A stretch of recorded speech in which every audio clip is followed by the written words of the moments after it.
Leani had sequestered herself away in the library and was actively reading a book that Jason made for her. She had to cast a linguistic spell to read it, and some of the content was lost in the magic. A few words, but not a lot. He had been doing these since they came back from Osmer, and while at first she was skeptical of the content, every book he gave was an instruction manual of some kind. Each covered a specific topic, from politics and economy to warfare and sociology, and each one was a bit of a slog to read through. But she noticed the merit of study, and he even agreed that when she finished one, he would make a book from a series she wanted. So here she was reading up on the political reasons and the ramifications of something called colonization. And for all the higher planes, it was boring beyond reason, yet the idea of reading more of a series called The Freedom, it had both a story and art in it. It told the story of a wonderful friendship over something as mundane as swimming, but she still enjoyed reading it. She had a good feeling that Jason was likely going about teaching the recruits about some battle that happened in his world, and how it was thought, then would likely ask them how they would approach the same battle, but in hers, with full or limited access to magic or resources of this nation. A common theme he set up was telling them that they can't find the enemy, an effort to get them to think about scouting too. An effort that has paid off for the most part. As he keeps saying, information is power.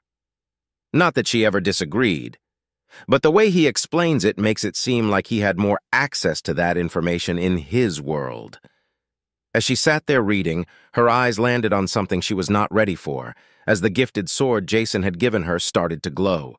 Its blade slowly shifted to a pale blue and was held there. She thanked Jason under her breath for his suggestion to keep the blade a bit out of the sheath, and her free hand reached down to the sidearm he had given her.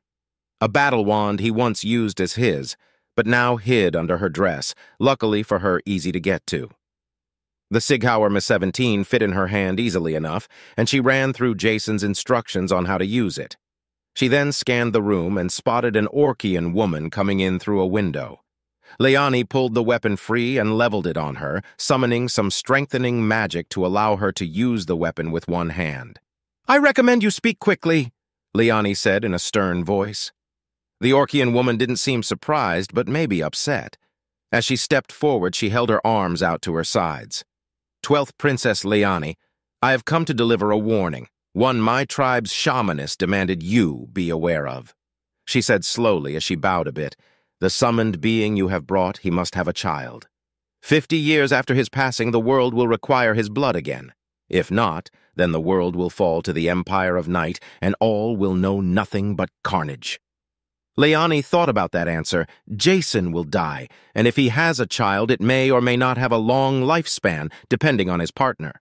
Moreover, the Empire of Night is mostly isolated beyond the borders of the Kialmus Mountains, and rarely ever leave their little paradise. The real issue is that they are extremely territorial and exceedingly bigoted. But they have only ever sent raids to other nations, and they are far beyond her nation's borders. Effectively a distant issue, one that would take them months to reach, and vice versa. You understand that that is a lot to take in. The Empire of Night has only ever sent envoys to my lands, Leani said back.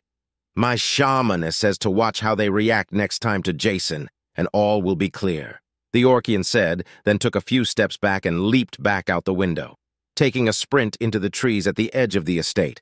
Leani considered her words, and in her adventuring days, she managed to get in for a week to do a job. But for them to be a problem was odd. They had adopted a strict neutrality policy with the rest of the world and never engaged in anything, not even trade. She remembered their land, the magic that they had kept the lands in a state of near constant shadows. Even at the peak of summer, the clouds didn't break. She shook her head and put the battle wand back in its snug holster after activating the safety. This was not something she needed to worry about now, and turned back to the book. Flipping a page, she found an image of a pair of humans. One was a male, she could tell that much, and the other was likely a female.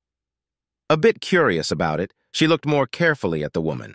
While the image was black and white, she could make out the features well enough, along with her body's dimensions. She slowly stood, equipped her sword to her belt, and walked out to her room with the book. Finding the large mirror, she looked between herself and the woman in the image. The first difference she knew of was her skin. She was a light shade of blue, with a thin layer of plates just under the surface. Leani felt a bit off by that. The woman in the image looked like she had smooth and soft skin, but Leani's was hard in the areas just above the plates, and natural recess formed in the gaps. Looking back at the image, she noticed the woman's eyes. While she wasn't sure about the color, their shape threw her off. They were a bit bigger than Leani's, as her eyes were smaller and took up the same amount of space on either side of her nose. Leani looked up to the mirror and took a closer look at her eyes. The two sets rested one over the other and had mana running along the edges of her eyelids. The golden yellow of the royal family is clear and vibrant with her life still ahead of her. She glanced up at her brows. She didn't have a thin layer of hair like Jason. She had a row of plates that glowed softly, containing a bit of her mana. She looked farther up at her hair, frowned a bit, and undid her braid, letting her hair free, allowing it to move with her emotions. It was shaking slightly, the thick strands that shifted and pulsed with the beating of her hearts. Nothing like the woman in the book. She pulled back as her hair dropped. Was this why he kept his distance? Does he want the company of a human woman? She uncomfortably braided her hair. Royals can't give away emotions easily. But her hearts felt heavy. She thought about Jason. At first she considered him a monster, and the way he dispatched his enemies was honorless and efficient. A cold and calculated way of war that even the Caintics would be afraid of. Yet now, after almost a month of watching him, she knows more than ever he is a man. He is kind and compassionate when he needs to be, stern and demanding when required, and cold and wrathful when he has no other choice. And somehow when she sees him, her heart's lost their pace, and her breath grows short. Her eyes can't stop staring at him, wishing he would look her way. She shakes her head. These thoughts are wrong. He is a summoned champion and now a knight of her household of just two. Just she, an eligible princess of a grand nation, and he, her sworn knight and guardian. She sighs and picks up the book, looking over the woman. Leani glanced at the mirror, considering her figure. She was not considered curvy, but she did possess an above-average bust. Her legs were toned from long walks as an adventurer, which held up her supple rear. She was fit and healthy, and her body showed it. Looking back to the book, the woman would be considered less fit than she. But she couldn't help but think about those differences. If all women in his world looked like her or she was the peak, then Leani would be a divine entity, unless the woman was at the bottom of the line, in which case she wouldn't even register in his mind. She gripped the book hard, her mind thinking of other races in this realm, in this world. Some of whom even Leani couldn't compare to.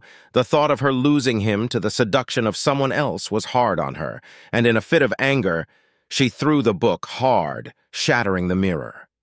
She stared at the broken pieces, her mind demanding more, to break something else, to hurt someone else. But her door was forced open as Jason ran in, sidearm in hand, and looked around. "Princess, I heard the mirror break. Are you okay?" he asked her, his face showing worry but readiness to act and fight for her. Leani stared a bit shocked by the speed he had arrived, the distance he had to cover to get to her, and spoke weakly in a shaking voice. "I am all right." Jason relaxed a bit and took a closer look around the room and spotted the book. Walking over, he picked it up, and to her dismay, it opened to the page she was on. She withdrew, not wanting him to look at her, ashamed at her outburst and lacking faith in her appearance. Jason glanced at her once, then closed the book and placed it on the table. He said nothing but walked closer, pulling her into a hug, a deep and reassuring one. Leani gasped as he did so, as for the first time in 3 weeks he had embraced her like this. The warmth of his body surrounding her, the gentle and steady beat of his heats, this is what she wanted, and he gave her without a word. "You don't need to worry about how you look," she heard him say beside her as he pulled up and cradled her head to his shoulder. "I know that it's hard, but I also know that you aren't human, and I don't care. I will like and serve you, and you alone."